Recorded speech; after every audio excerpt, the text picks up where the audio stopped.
Topic लाए जिसका नाम है physical properties of alkane compounds. इससे पहले हमने केमिकल प्रॉपर्टीज और मेथड ऑफ प्रिपरेशन सबको कंप्लीट कर लिया था। अप्रोक्सीमेटली 9 से 10 लेक्चर कंडक्ट हुए थे उन कॉन्सेप्ट को कवर करने के लिए। आज हम फिजिकल प्रॉपर्टीज को कवर कर रहे हैं जो एक ही लेक्चर में कंप्लीट हो जाएगा। उसके साथ साथ हम कुछ उसके जो रिवीजन कॉन्सेप्ट है उनको भी कंप्लीट करेंगे एग्जांपल के साथ, वो भी हेड टू हेड रिएक्शन से। मतलब एक रिएक्शन जहां से खत्म होगी उसको वहां से दूसरी रिएक्शन के लिहाज से शुरू करेंगे और सारे कॉन्सेप्ट इस लेक्चर में कंप्लीट करेंगे। So move forward towards the physical properties of alkane compound. तो physical properties of alkane compound की बात की जाए तो अल्केन के जो भी कंपाउंड है वो फिजिकली कैसे हैं, मसलन उनकी मेल्टिंग पॉइंट कैसी है, फिजिकल कैसे हैं, उनकी कलरलेस कलर मतलब जो है कि नहीं है, उसका ऑर्डर क्या होता है, इन सारे कॉन्सेप्ट को कवर किया जाता है फिजिकल प्रॉपर्टीज में। तो आते हैं first physical property of alkane, जो है कि सर अल्केन के compound non polar in nature होते हैं। अब कैसे होते हैं देखो, थोड़ा समझने की कोशिश करो। आपके पास जो भी हाइड्रोकार्बन्स होते हैं, मतलब कार्बन और हाइड्रोजन के जो बने कंपाउंड हैं उनको कहा जाता है हाइड्रोकार्बन। अब हाइड्रोजन एंड कार्बन इनसे ही बनते हैं अल्केन के कंपाउंड। मतलब अगर अल्केन ले लें, 2 कार्बन ले लें, उसके साथ 6 हाइड्रोजन होंगे, ऐसा होगा अल्केन एक। हो सकता है 4 कार्बन के साथ आपका 10 हाइड्रोजन हो, ऐसे ही होंगे हाइड्रोकार्बन। तो अल्केन भी ऐसे ही होते हैं। हाइड्रोकार्बन में जो अल्केन है उनमें सिंगल बॉन्ड होता है कार्बन कार्बन के बीच में। मान लो एक कार्बन भी लिख लेता हूँ आपको कॉन्सेप्ट समझ में आ जाए, इसीलिए ऐसा करता हूँ, चारों ही हाइड्रोजन कंप्लीट कर देता हूँ उनके। ठीक है, कुछ इस तरह से होते हैं अल्केन के कंपाउंड। अब अल्केन के कंपाउंड को थोड़ा सा नोटिस करें कि सर जो कार्बन और कार्बन के बीच में सिंगल बॉन्ड है ये बताता है कि सर कंपाउंड अल्केन है। ओके, क्लासिफिकेशन भी हो गई, हाइड्रोकार्बन्स में कौन से ब्रांच का है तो पता चल गया कि सर अल्केन का है। ठीक है, अब कहता है कि सर फर्स्ट जो फिजिकल प्रॉपर्टी होती है हाइड्रोकार्बन्स की या अल्केन की, वो कहता है कि सर ये नॉन पोलर इन नेचर होता है। पता है पोलरिटी कब आती है? जब एक एटम के साथ दूसरा एटम उसके कंपैरिजन में ज्यादा इलेक्ट्रोनेगेटिव हो। मतलब अगर एक एटम में अपोनेंट के कंपैरिजन में ज्यादा इलेक्ट्रोनेगेटिविटी है किसी इलेक्ट्रॉन को या किसी भी पार्टिकल को खुद की तरफ खींचने का, तो कहा जाता है कि सर वहां पोलरिटी क्रिएट होती है। अगर दोनों ही एटम हो, दोनों ही इलेक्ट्रोनेगेटिविटी सेम हो, तो वहां कंपैरिजन होती है कि सर इक्वल है, पोलरिटी नहीं है। अगर देखो यहाँ पर इस हाइड्रोजन की होती है 2.3 इलेक्ट्रोनेगेटिव अप्रोक्सीमेटली, और इसकी होती है कार्बन की 2.5। अब जो इनकी वैल्यू है ना इलेक्ट्रोनेगेटिविटी खींचने की, वो अप्रोक्सीमेटली बराबर ही है। 2.3 और 2.5 0.2 का फर्क आता है, तो इतना खास मतलब नहीं होता इसमें पोलरिटी का डिफरेंस। तो इसीलिए कहा जाता है कि सर हाइड्रोकार्बन के जो भी कंपाउंड होते हैं वो almost non polar in nature होते हैं। अगर कुछ ऐसा हो जाता कि सर ये जो अल्केन का कंपाउंड है, इस अल्केन के कंपाउंड के साथ अगर हाइड्रोजन निकल के कोई और कंपाउंड आ जाता, लेट सपोज क्लोरीन या कहा जाता फ्लोरीन।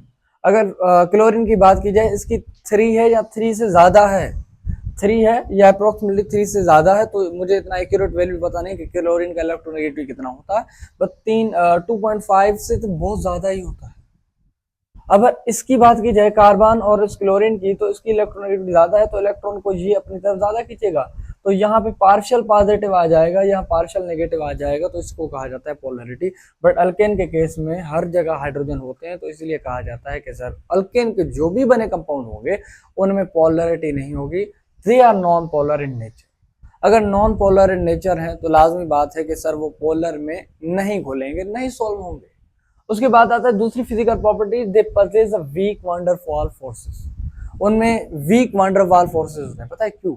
वंडरवॉल फोर्स तब होते हैं जब किसी कंपाउंड का एरिया बहुत ज्यादा हो, तो इसलिए कहा जाता है कि सर इनमें वंडरवॉल फोर्सेस बहुत कम होते हैं। इसको डिटेल में आगे स्टडी करेंगे, आज के लिए इतना काफी है कि सर वंडरवॉल फोर्स होता है मगर बहुत वीक होता है। ठीक है, दूसरी बात ये कि सर कार्बन 4 से कार्बन 14 तक, मतलब कार्बन 4 टू कार्बन 14 आप देखेंगे, सॉरी कार्बन 4 कार्बन टू का, ये क्या कर दिया मैंने, सॉरी सॉरी सॉरी, मैं भी कहूँ, मैं कह क्या रहा हूँ, sorry sorry, it's my mistake, I apologize. Carbon 1 to carbon 4 आपके पास जो भी अल्केन के कंपाउंड होंगे वो गैस के स्टेट में होंगे। जैसे कि जैसे कि एक कार्बन में आता है मीथेन, इथेन, प्रोपेन, ब्यूटेन, ये 4 कार्बन है। इन अर्ली 4 कार्बन को कहा जाता है कि सर ये गैस की स्टेट में होते हैं। तो अगर कार्बन 1 से कार्बन 4 तक, मतलब मीथेन से ब्यूटेन तक जो भी कार्बन होंगे वो सारे के सारे गैस फॉर्म में होंगे। ऐसा भी कर सकता है कि सर कार्बन 1 और कार्बन 4 ये दोनों खुद भी गैस ही हैं, मतलब methane, ethane, propane, butane both are the exist in the gaseous form. So ऐसा कहा जाता है कि सर ये इसकी फिजिकल प्रॉपर्टी है। फिजिकल प्रॉपर्टी में अगर गैस नंबर 5 से गैस नंबर 14 तक 17 तक जाएंगे तो आपको वो जो अल्केन के कंपाउंड होंगे वो लिक्विड स्टेट में होंगे। मतलब कार्बन 5 से 4 से आप जैसे ही बढ़ेंगे 5 तक आएंगे तो थोड़ी थोड़ी ऐसा कहें कि सर लिक्विड स्टेट बढ़ जाती है। मतलब आप देखेंगे कि वो थोड़ा थोड़ा लिक्विड स्टेट में कन्वर्ट होता जाता है और कार्बन 17 तक जब आप आएंगे तो आपको कंप्लीट लिक्विड के ही फॉर्म में मिलेंगे अल्केन के कंपाउंड। तो कहा जाता है कि सर कार्बन 4 तक गैस होते हैं, कार्बन 17 तक आपके पास लिक्विड होते हैं। कार्बन 17 से बियॉन्ड जाएंगे, आगे जाएंगे तो अल्केन के जो भी कंपाउंड बने होंगे वो सारे के सारे सॉलिड में ही होंगे। अब कार्बन जो 17 से 18 के बीच में जो स्टेट आता है वो थोड़ा थोड़ा ऐसा कहें कि थोड़ा सॉलिड होता है, थोड़ा लिक्विड होता है। तो इसलिए कहा जाता है कि सर कार्बन 17 से जैसे जैसे आगे जाते हैं तो लिक्विड स्टेट बढ़ जाता है। ऐसा ही कहा जाता है कि सर अगर गैस नंबर 4 से गैस नंबर 5 के बीच में आते हैं थोड़ा लिक्विड होता है, थोड़ा गैस के फॉर्म में होता है। तो इसीलिए कहा जाता है कि थोड़ी थोड़ी मिकदार इनमें लिक्विड की होती है, कभी सॉलिड की होती है। मतलब ये कोई ऐसा स्टेट है कि जहां एक चीज दूसरे स्टेट में कन्वर्ट होने जा रही है तो वहां पर आपको थोड़े मिक्सचर दिखते हैं। तो ये था उसका chemical property number, sorry physical property number 3। तो फिजिकल नंबर 4 है कलरलेस एंड ऑर्डरलेस। जो अल्केन के कंपाउंड होते हैं वो कलरलेस होते हैं, दूसरे ऑर्डरलेस होते हैं। पता है क्या है कलरलेस? कोई चीज ऐसी जिसकी कलर ना हो उसको ही कहा जाता है कलरलेस। अल्केन के बनाए जो कंपाउंड है जैसे कि methane, ethane, propane, butane, butane से लेके आप जितने भी कार्बन आप इंक्लूड कर दें बट उनकी कोई कलर नहीं होगी। मतलब आप ब्यूटेन गैस ले आ रहे हैं तो ब्यूटेन की कोई कलर नहीं होगी। हो सकता है वो ट्रांसपेरेंट ना हो मगर उसकी कलर ना होगी। अगर पेंटेन देखेंगे, हेक्सेन, ऑक्टेन, नोनेन, डीकेन, ये कलरलेस होते हैं। अगर सॉलिड स्टेट में भी होगा ना अल्केन कंपाउंड फिर भी उसका कोई कलर नहीं होगा। जैसे वाटर का कोई कलर नहीं होता, वाटर की कोई ऑर्डर नहीं होती, स्मेल नहीं होती। तो इसी तरह जो अल्केन के बने कंपाउंड है उनकी भी कोई ऑर्डर नहीं होती और इनकी कोई कलर नहीं होती। ऑर्डर मतलब खुशबू, ऐसा कहें कि सर जो फ्रेग्रेंस आती है, या ऐसा कहें कोई बेड खुशबू भी नहीं आती। मतलब दोनों चीज में कोई नहीं होती। मतलब आप उनको फील नहीं कर सकते कि सर ये क्या है, ये मीथेन है, इथेन है, प्रोपेन है, ब्यूटेन है, ये है क्या, मैं क्या चीज फील कर रहा हूँ, ये आपको पता नहीं चलेगा। तो इसीलिए कहा जाता है कि सर आपके जो भी अल्केन के कंपाउंड है, मीथेन, इथेन, प्रोपेन, ब्यूटेन जो भी हो, आपके अल्केन के कंपाउंड में कोई भी ऑर्डर नहीं होता। मतलब अगर मसलन मैंने मीथेन गैस लिया और पाइपलाइन से मीथेन गैस सप्लाई हो रही है मेरे घर, तो अगर बीच से खुदा ना खासा वो लीकेज भी हो जाती है तो गैस अगर मेरे घर में आएगी, मतलब पूरे कमरे में अगर भर जाएगी तो अभी मुझे पता नहीं चलेगा कि सर गैस आ गई है। हाँ, मुझे मतलब घुटन सी जरूर होगी, महसूस होगा थोड़ा सा। क्यों? अगर किसी चीज की ज्यादा अमाउंट हो जाती है ऑक्सीजन के कंपेरिजन में तो मीथेन गैस थोड़ी लेते हैं हम सांस के लिए, हमें तो O2 चाहिए होता है, तो घुटन थोड़ी होगी। बट आपको पता नहीं चलेगा कि सर कौन सी गैस आ गई, आपके सराउंडिंग में कौन सी गैस है। तो इसीलिए उसमें एक मिक्सचर डाला जाता है जिसका नाम शायद मेरे करंट माइंड में नहीं है, बट वो गैस उसमें मिक्स किया जाता है जैसे कि अलर्शन हो सके, लोगों को पता चल सके कि सर कोई अगर गैस लीकेज हो रही है तो आप उसको एट ओ टाइम उस पर काम कर सकें। अगर मसलन गैस भर जाती है और एक तीली भी किसी ने जगा दी, इलेक्ट्रो शॉर्टेज भी हो गई तो वहीं के वहीं वो आग में कन्वर्ट हो जाएगा। तो इसीलिए कहा जाता है कि सर जो अल्केन के कंपाउंड है ना उनका कलर होता है ना उनका स्मेल होता है जो पता चल सके कि सर कोई गैस कहाँ है कहाँ नहीं है। उसमें एक चीज मिक्स की जाती है तो इसीलिए वो कलर भी देता है, वो देता है आपके पास क्या, वो ऑर्डर भी देता है। ठीक है, तो ये दोनों 4 नंबर प्रॉपर्टी कंप्लीट हो गई। नंबर 5 है हाइपरफोबिक। कहते हैं कि सर अल्केन के कंपाउंड जो है वो हाइपरफोबिक इन नेचर है। पता है क्यों? एक रूल होता है लाइक डिजोल्व लाइक वाला कि सर एक जैसा एक जैसे में घुलेगा अगर एक जैसा नहीं है तो उसमें ही नहीं घुलेगा। इसीलिए कहा जाता है कि सर अगर आप अल्केन के कंपाउंड को लेते हैं पानी में घोलने के लिए, सॉल्व करने के लिए, तो वो सॉल्व नहीं होंगे। पता है क्यों? क्योंकि अल्केन के compound non polar in nature होते हैं और वाटर जो है वो पोलर इन नेचर होता है।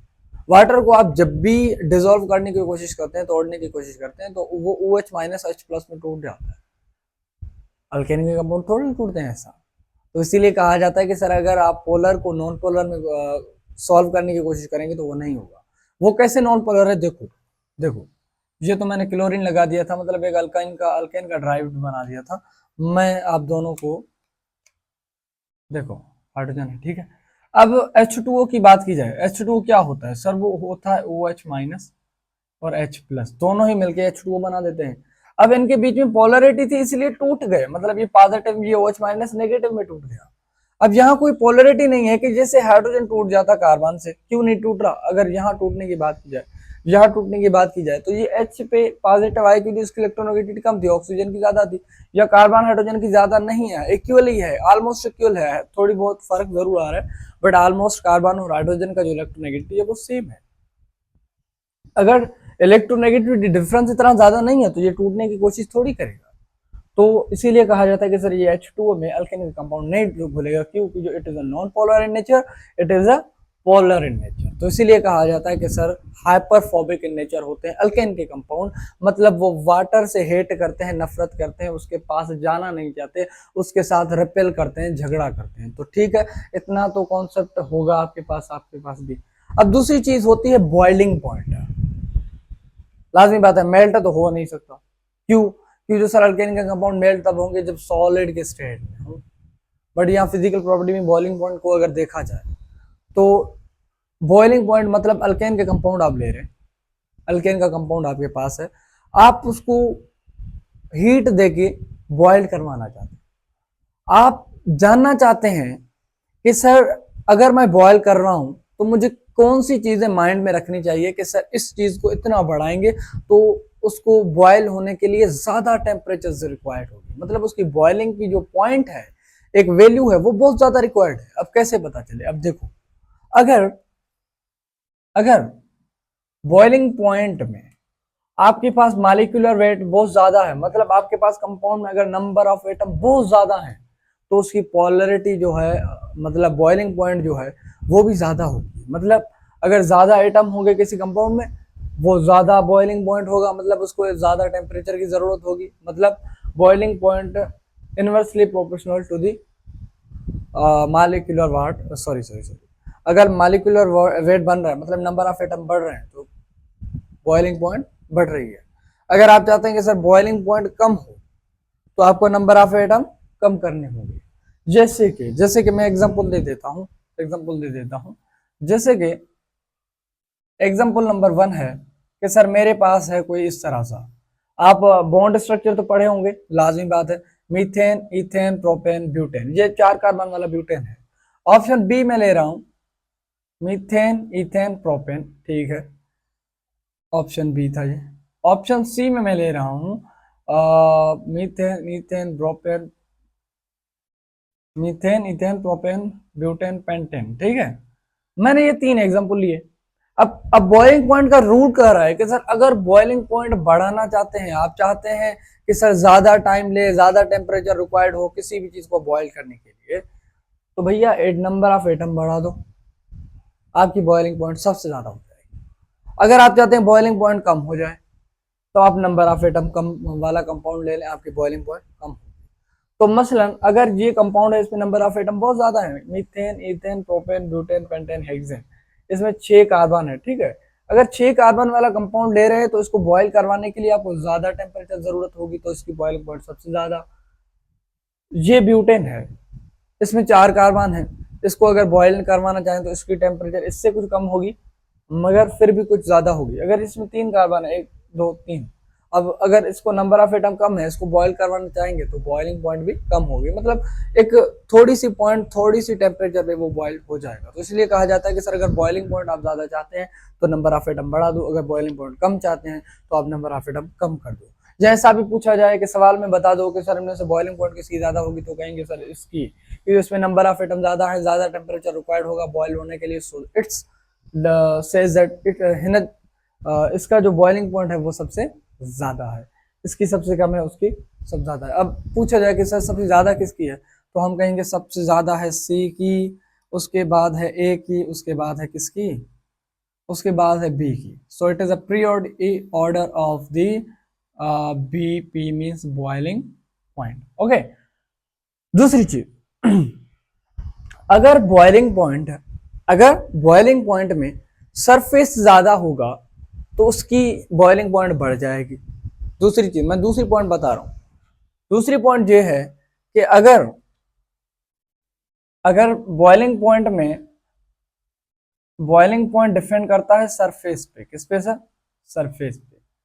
अगर सरफेस ज्यादा होगा तो बॉइलिंग पॉइंट ज्यादा होगी, अगर ब्रांचिंग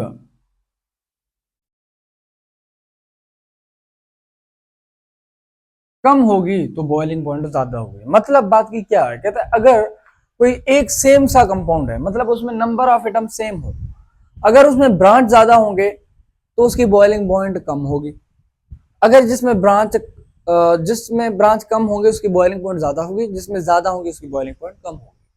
अगर आप चाहते हैं कि सर बॉइलिंग पॉइंट ज्यादा हो, सर मॉलिक्यूलर वेट बढ़ा दो, ब्रांच में आपका काम नहीं है, सेम ही कंपाउंड ले रहे हैं उसमें थोड़े ब्रांच मतलब बढ़ा रहे हैं, तो आपका बॉइलिंग पॉइंट ऑटोमेटिकली कम हो जाएगा। अब क्वेश्चन दे देता हूं, क्वेश्चन में अगर मैं कहूं, क्या क्वेश्चन नंबर है कि सर मान लो सेम सा कंपाउंड है, सेम सा कंपाउंड है, जैसे कि मैं ले लेता हूं, इन तीनों को ही ले लेता हूं। ओके, ऑप्शन ए, मेरे पास कंपाउंड है कुछ इस तरह सा, इसमें 1 2 3 4 कार्बन है। ऑप्शन बी है मेरे पास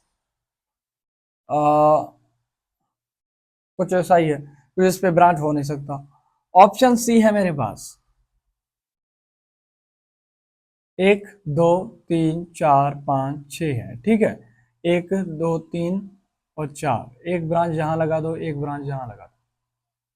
अगर मैं आपसे पूछूं, यहां क्वेश्चन पूछूं मैं कि सर बताओ कि सर इनमें से सबसे ज्यादा बॉइलिंग पॉइंट किसकी है, तो आप पहले तो देखेंगे नंबर ऑफ एटम, जिसमें नंबर ऑफ एटम बहुत ज्यादा होंगे उसकी बॉइलिंग पॉइंट सबसे ज्यादा होगी। तो फिर फर्क नहीं पड़ता कि सर अगला कंपाउंड है उसमें भले एटम ज्यादा है ब्रांच भी ज्यादा है, उस चीज पे डिपेंड नहीं करेगा। आप देखेंगे फर्स्ट वाले को, सर इसमें 4 कार्बन है, मॉलिक्यूलर वेट बहुत ज्यादा है, ठीक है, इसमें 3 है, इसमें मॉलिक्यूलर वेट कम है, तो कम है तो इसकी बॉइलिंग पॉइंट कम होगी, मतलब ये थोड़ी टेम्परेचर पे बॉयल हो जाएगा। ओके, उसके बाद इसकी मॉलिक्यूलर वेट सबसे ज्यादा, इसकी बॉइलिंग पॉइंट ज्यादा होगी, तो इसीलिए कहा जाता है कि सर मॉलिक्यूलर वेट को पहले देखें, तो इसलिए कहा जाएगा सर फर्स्ट पे होगा ए, फर्स्ट पे होगा, सॉरी फर्स्ट पे होगा आपका सी, फिर आपका होगा ए, देन आप उसका होगा बी। अगर सेम कंपाउंड में दे देता हूं, फिर आपसे पूछता हूँ, एक मिनट डस्टर ले लूं मैं, डस्टर कहाँ चला गया आप, हाय हाय हाय, ओके ओके, हाथ से ही मिटाना होगा। देखो, अगर मेरे पास कंपाउंड है, ऑप्शन ए है, इसमें है 1 2 3 4 5 कार्बन, ठीक है, और ऑप्शन बी है मेरे पास 1 2 1 2 3 4 और जी है। अब अगर इससे पूछा जाए कि सर इसको आप बताओ सर बॉइलिंग पॉइंट सबसे कम किसकी है, तो कहा जाएगा सबसे कम उसकी है जिसमें ब्रांचिंग ज्यादा होगी। ब्रांचिंग किसमें ज्यादा है, सर इसमें ज्यादा है, सर इसमें ब्रांच है नहीं, कंपाउंड में इसमें भी 5 इलेक्ट्रॉन है, और सॉरी 5 कार्बन है ना, methane ethane propane butane pentane, इसमें भी 5 कार्बन है, ठीक है। बस फर्क ये है कि मॉलिक्यूलर वेट तो सेम है, बस इसमें डिफरेंस एक चीज का है, ब्रांच का। तो जिसमें ब्रांच ज्यादा होंगे उसकी मॉलिक्यूल सॉरी जो उसमें ब्रांच ज्यादा होंगे तो उसकी जो बॉइलिंग पॉइंट है वो कम होती जाएगी। So that's a concept. अगर आपसे सेम ही कंपाउंड है, बस एक कंपाउंड में ब्रांच ज्यादा है, एक कंपाउंड में ब्रांच कम है, बस मॉलिक्यूलर वेट सेम है, तो बस समझ लेना कि सर बॉइलिंग पॉइंट उसकी ज्यादा होगी जिसमें ब्रांच कम होंगे। So that's a concept. अगर एग्जांपल मैं फिर से आपको दूसरा दे देता हूँ, देखो हमारे पास होता है कार्बन 8 हमारे पास होता है H18, ठीक है। दूसरा हमारे पास होता है कार्बोनेट H18, बट ये होता है एन फॉर्म में, स्ट्रेट फॉर्म में। ये होता है सर आइसो फॉर्म में, ये होता है आइसोमराइज्ड, ये होता है न्यू, मतलब स्ट्रेट फॉर्म में होता है। अगर इसकी मॉलिक्यूलर वेट को देखा जाए सेम है, एक ये पेट्रोल का फार्मूला है, आप समझ लें ये पेट्रोल का फार्मूला, इसमें सारे कार्बन स्ट्रेट फॉर्म में होते हैं, और इसमें भी सारे कार्बन स्ट्रेट फॉर्म में नहीं होते, 3 ब्रांच में होते हैं, 5 स्ट्रेट में होते हैं। तो इसलिए कहा जाता है इनकी मॉलिक्यूलर वेट तो सेम है, बस फर्क ये है कि सर इसमें ब्रांच ज्यादा है। अगर ब्रांच ज्यादा है इसमें तो उसकी बॉइलिंग पॉइंट कम होगी, जिसमें ब्रांच कम ज्यादा ब्रांच है ही नहीं तो उसकी बॉइलिंग पॉइंट सबसे ज्यादा होगी। So boiling point depends upon the surface area, first thing, and boiling point inversely proportional to the branching, it is a second point. So उम्मीद है कि कॉन्सेप्ट समझ में आ गए होंगे। अब चलते हैं सारे कॉन्सेप्ट को रिवाइज करते हैं जो भी हमने method of repression of alkane को बनाने के लिए यूज किए। सर हमने जो केमिकल प्रॉपर्टीज पढ़े, अब इन सारी चीजों को मिक्स में करते हैं और कंपाउंड बनाते हैं, फिर उन पे रिएक्शन करते हैं, कैसे होते हैं कैसे नहीं होते। देखो हमारे पास फर्स्ट वाला है एग्जांपल, उसमें कहता है कि सर हमारे पास है एक कार्बोजाइलिक सॉल्ट है, क्या कार्बोजाइलिक सॉल्ट है। कहता है कि सर इसका कोलैप्स इलेक्ट्रोलाइसिस करवा दो, वो जो प्रोडक्ट बनेगा वो प्रोडक्ट होगा आपका ए।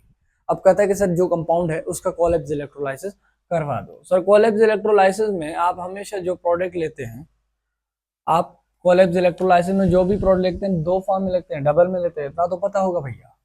सर अगर डबल फॉर्म में ले रहे हैं तो ये बॉन्ड बीच से टूटता है, ठीक है, बीच से टूट गया। मीथेन, इथेन, प्रोपेन, इसमें CO2 निकल जाता है, सोडियम और OH के साथ मिलते ही वो एज अ मिक्सचर हो जाता है उस इलेक्ट्रोलाइसिस सेल में ही। बस मेन अल्केन का जो प्रोडक्ट बनता है वो प्रोपेन का बनता है। एक प्रोपेन दूसरे प्रोपेन के साथ मिलता है तो आपके पास कुछ कंपाउंड इस टाइप सा होता है, methane, ethane, propane, butane, pentane, hexane. Okay, वो जो प्रोडक्ट मिला वो आपका प्रोडक्ट ए है। क्या है ये प्रोडक्ट ए है। क्या कहता है कि सर ए प्रोडक्ट जो आपका बना ना, उस ए प्रोडक्ट का फिर से आप ब्रोमिनेशन करवा दो, मतलब केमिकल रिएक्शन करवा दो उसका। अगर आप हेक्सेन का ब्रोमिनेशन करवाएंगे तो आपका ब्रोमिनेटेड कंपाउंड बनेगा। अब कहते हैं कि सर टोटल ब्रोमिनेटेड कंपाउंड कितने बनेंगे, ये सारी चीजें बता दो। देखो अगर ये सारे पूछना चाहता है कि सर कितने बनेंगे, तो ऐसा करते हैं कि सारे ही ब्रोमिनेटेड कंपाउंड लिख लेते हैं। पहली चीज ये कि सर अगर ब्रोमिनेशन करवा रहे, एक ब्रोमीन आएगा अल्केन के कंपाउंड में अटैक करेगा, तो फर्स्ट पॉसिबिलिटी है कि सर ये इस पोजीशन से अटैक करे, ठीक है, ये और ये दोनों सेम है। दूसरी पॉसिबिलिटी है कि यहाँ से अटैक करे, और तीसरी पॉसिबिलिटी है कि यहाँ से अटैक करे। सिर्फ ये प्रॉपर्टी है, ये तीनों इस टाइप पे अप्लाई करेंगे या इस टाइम पे IUPAC सेम होगा, बस ब्रोमिनेटेड कंपाउंड आपके 3 ही बनेंगे। अगर इंक्लूडिंग स्टीरियो का बात कर रहे हैं कि बताओ कि स्टीरियो केमिस्ट्री के लिहाज से बताओ कितने होंगे, तो एक बात याद रखना, अगर हमसे पहले पूछता कि कितने होंगे तो हम कहते कि सर एक तो ये है कि ब्रोमीन यहाँ अटैच हो जाता, दूसरी बात ये है कि ब्रोमीन यहाँ अटैक हो जाता, तीसरी बात ये है कि सर ब्रोमीनेट यहाँ पर लग जाता, कहाँ पर सही, यहाँ पे लग गया तो यहाँ लगा जाता, ठीक है। अब 3 ये बन जाते, सिर्फ स्ट्रक्चर फॉर्म में पूछता हमसे कि सर बताओ कि ब्रोमिनेशन करवा रहे हो आप इसकी, तो बताओ कि ए प्रोडक्ट में कितने ब्रोमिनेटेड कंपाउंड बनेंगे। विदाउट स्टीरियो का था तो 3 बनते। स्टीरियो केमिस्ट्री का ही पूछ रहा है, स्टीरियो केमिस्ट्री के लिहाज से बताओ कि टोटल स्ट्रक्चर कितने होंगे, तो उसमें एक कायरलिटी का कॉन्सेप्ट आता है कि सर अगर कार्बन कायरल है तो कार्बन अगर आपका कायरल है तो वहां पर स्टीरियो हो सकता है, ठीक है। तो मतलब अगर एक होता है, मिसाल ब्रोमीन जी है ना, ये ब्रोमीन ऊपर भी जा सकता है, वो स्ट्रक्चर दूसरा होगा। अगर ब्रोमीन नीचे है, ब्रोमीन ऊपर जाएगा, फिर मतलब एक ही कंपाउंड के 2 स्ट्रक्चर हो गए। अगर उस एग्जांपल में देखा जाए ये कार्बन भी स्टोरेज आपका, तो मतलब इसके 2 स्ट्रक्चर ये भी बन सकते हैं, तो मतलब टोटल इसके 2 बन सकते हैं, इसके भी 2 बन सकते हैं, इसका एक ही बनेगा। तो आपके पास इंक्लूडिंग स्टीरियो 5 मोनोब्रोमिनेटेड कंपाउंड बन जाते हैं। तो ये था क्वेश्चन नंबर 1। आपने पहले कोलैप्स इलेक्ट्रोलाइसिस करवा दिया किसका, कार्बोजाइलिक सॉल्ट का, सॉरी कार्बोजाइलिक सॉल्ट थोड़ी था, आपके पास था मीथेन, इथेन, प्रोपेन, प्रोपेन एक सॉल्ट, प्रोपेन एक सॉल्ट था, ठीक है। उसके बाद है दूसरा क्वेश्चन जो कहता है कि हमारे पास एक कंपाउंड है methane, ethane, propane, butane, pentane, pentane compound है, उस पेंटेन के दोनों ही पोल पे 2 ब्रोमीन लगे हैं। मतलब आप टाई हेलाइड का ड्राई ईथर के साथ रिएक्शन करवा रहे हैं और आप कह रहे हैं कि सर बताओ प्रोडक्ट तो कौन सा बनेगा। सो आपको अगर कॉन्सेप्ट पता हो, अगर ब्रोमीन लगे हैं ऐसे पॉइंट्स पर, कहां पर, ऐसे पॉइंट्स पर जिनके बीच में गैप है, तो वो कंपाउंड साइक्लिक ही बनेंगे। जैसे कि होमोलाइटिकली बॉन्ड टूटने की वजह से ब्रोमीन और कार्बन के बीच में फ्री रेडिकल क्लीवेज होता है, तो प्रोडक्ट आपके पास जो बनेगा कुछ इस टाइप का बनेगा। हाँ भैया, अच्छा ठीक है, ये प्रोडक्ट बन गया। बट एक बात बताओ, जब आप सोडियम ड्राई ईथर के साथ रिएक्शन करते हो, जिसको वुड्स रिएक्शन कहा जाता है, क्या उसमें सबस्ट्रेट सिर्फ एक ही फॉर्म लेता है, एक ही मोल लिए जाता है? नहीं सर, 2 लिए जाते हैं। अगर 2 मोल ले रहे हैं तो आपके पास 2 प्रोडक्ट ऐसे बनेंगे। ठीक है, कहता है कि सर 2 अगर आपके पास साइक्लोपेंटेन बने हैं, उसको मान लो ए है हमारा आंसर, मतलब ए प्रोडक्ट है, उस ए प्रोडक्ट का फिर से रिएक्शन करवा दो, रुको मत, आप फिर से रिएक्शन करवा दो, क्लोरीनेशन करवा दो उसका। क्लोरीनेशन करवा दूं तो क्लोरीनेशन में आपको एक कॉन्सेप्ट तो पता होगा कि सर हमारे पास क्लोरीनेशन के दौरान एक तो प्रोडक्ट बनता है 1 डिग्री और दूसरा बनता है 2 डिग्री एंड 3 डिग्री। अगर 2 डिग्री कार्बन है, सारे ये अगर देखो जाए 2 डिग्री कार्बन, ऐसा कोई भी कार्बन नहीं है जहां पे आप ब्रोमीन लगा तो वो एक कार्बन से जुड़ा हो, नहीं सारे 2 से जुड़े हैं। तो मतलब आपके पास 2 डिग्री बनेगा, फिर हो सकता है यहाँ यहाँ 5 कार्बन से कहाँ भी जुड़ सकता है। तो आपके पास ब्रोमिनेशन के दौरान हो सकता है कि ब्रोमीन यहाँ अटैच हो जाता, हो सकता है यहाँ कहीं भी हो सकता है। बस आपके 2 हैं तो दोनों ही मोल होंगे। आप एक ही मोल ले लें, ब्रोमिनेशन करवा रहे हैं, एक ही मोल ले लें, सारे जैसे ही बनेंगे। ओके, कहते हैं कि सर आपका जो प्रोडक्ट बना वो प्रोडक्ट मान लो बी है। क्या है? बी है। अब बी का फिर से सोडियम ड्राईथर से रिएक्शन करवा दो। सर सोडियम ड्राईथर में आपके पास अल्केन के कंपाउंड बनते हैं, तो मतलब बात की ये कि सर ये बॉन्ड फिर से टूटेगा भैया, ये बॉन्ड फिर से टूटेगा, तो एक रेडिकल यहाँ बनेगा, एक रेडिकल यहाँ बनेगा। आप बी में फील करेंगे, आप बी में फील करेंगे कि आपके पास कोई कंपाउंड था, रिएक्शन के दौरान एक रेडिकल, उसके पास भी रेडिकल, तो दोनों ही बॉन्ड बना लेते हैं, कंपाउंड कुछ इस तरह हो जाता है। तो इस प्रोडक्ट को कहा जाएगा सर 2 साइक्लोपेंटेन अटैच टू एटो time with the covalent bond. Okay, अब ये दोनों जो प्रोडक्ट बने हैं, एक प्रोडक्ट जो बना है, मान लो वो प्रोडक्ट हमारा है क्या सर? प्रोडक्ट सी है। कहते हैं सर सी वाले प्रोडक्ट का फिर से रिएक्शन करवा दो Br2 से। किससे? Br2 से। अगर आप Br2 से रिएक्शन करवा रहे हैं सनलाइट के प्रेजेंस में, तो आप मतलब केमिकल रिएक्शन करवा रहे हैं, ब्रोमिनेशन करवा रहे हैं। तो अब ब्रोमिनेशन का एक कॉन्सेप्ट है कि ब्रोमिनेशन अगर Br जा रहा है तो फिर पहले सबसे ज्यादा वो 2 डिग्री पे अटैच 3 डिग्री पे अटैच होगा।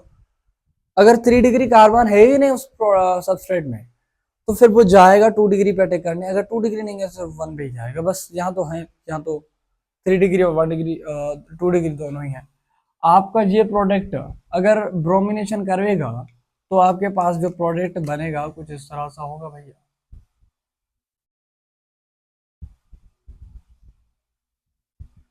इस तरह सा होगा, यहाँ तो ब्रोमीन यहाँ लग जाए या तो यहाँ लग जाए, दोनों साइड सेम होते हैं। कहता है कि सर डी जो प्रोडक्ट बनेगा उसमें मेजर ले लो और उसका आप ट्राइफिनाइल्ट्रिन हाइड्राइड से रिएक्शन करवा दो। ट्राइफिनाइल्ट्रिन हाइड्राइड एक मेटालिक रिएक्शन होते हैं। मेटालिक रिएक्शन मतलब मेटल हैं जो H- देते हैं, हाइड्राइड देते हैं और रिप्लेस कर देते हैं, मतलब सब्स्टिट्यूशन रिएक्शन कर देते हैं।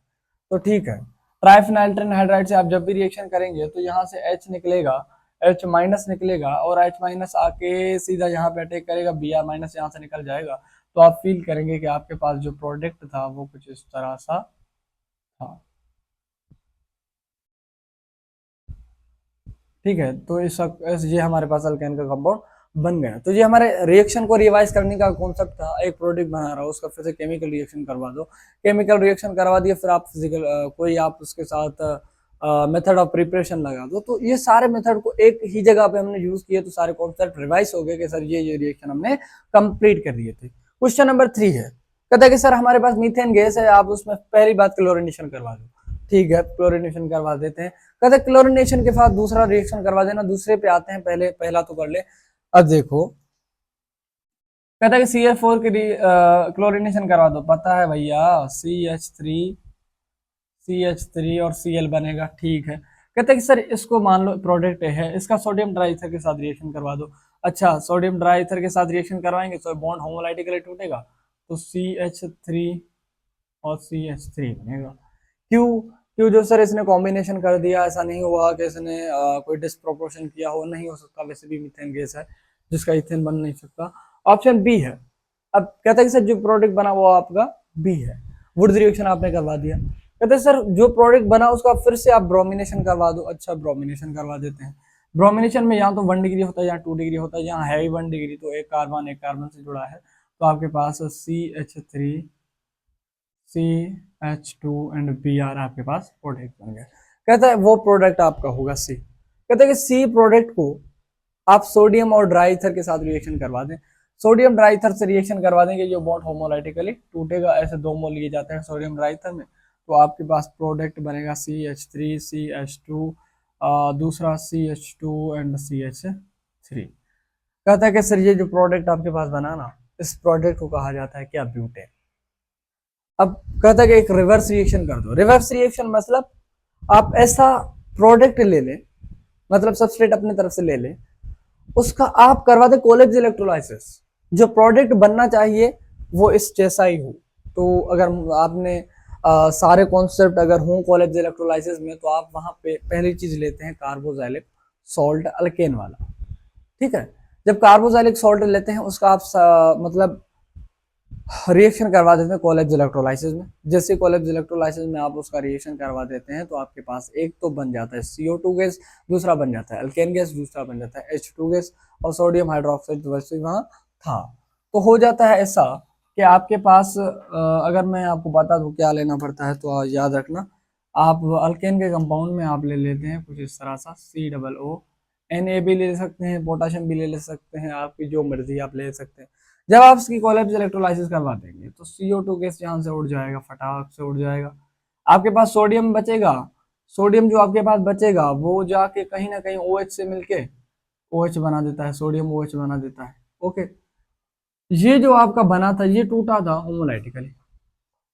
कोलेप्स इलेक्ट्रोलाइसिस में आप लेते हैं 2 मोल किसी भी कंपाउंड के, सबस्ट्रेट के 2 मोल लेंगे, तो ये तो है इथेन, इथेन इथेन के साथ जुड़ेगा, तो आपके पास जो कंपाउंड बनेगा वो प्रोडक्ट भी बनेगा कुछ इस तरह सा, जिसको अगर मिला लें तो आपको फील होगा इस तरह सा। तो ये प्रोडक्ट और ये प्रोडक्ट दोनों ही सेम है। तो कहा जाता है कि सर आपने जब भी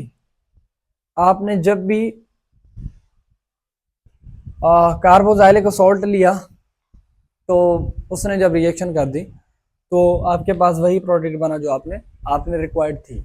अगर मान लो मुझे 6 कार्बन वाला चाहिए होता तो मैं वहां प्रोपेन ले लेता अल्केन में कार्बोक्सिलिक सॉल्ट के साथ, बट मुझे चाहिए ब्यूटेन था, तो मैंने 2 कार्बन वाले लिया। 2 कार्बन होमोलाइटिकली टूटे। जैसे ही टूटे वो अपने जैसे किसी कंपाउंड से कॉम्बिनेशन कर लेता है और प्रोडक्ट हमारे पास ब्यूटेन बन जाता है। तो ये सारे कॉन्सेप्ट थे हमारे अल्केन के बारे में। अल्केन की हमने मेथड ऑफ प्रिपरेशन कंप्लीट कर ली, उसकी केमिकल प्रॉपर्टीज कंप्लीट कर ली, उसकी फिजिकल प्रॉपर्टीज भी कंप्लीट कर ली, जितने कॉन्सेप्ट हो सकते थे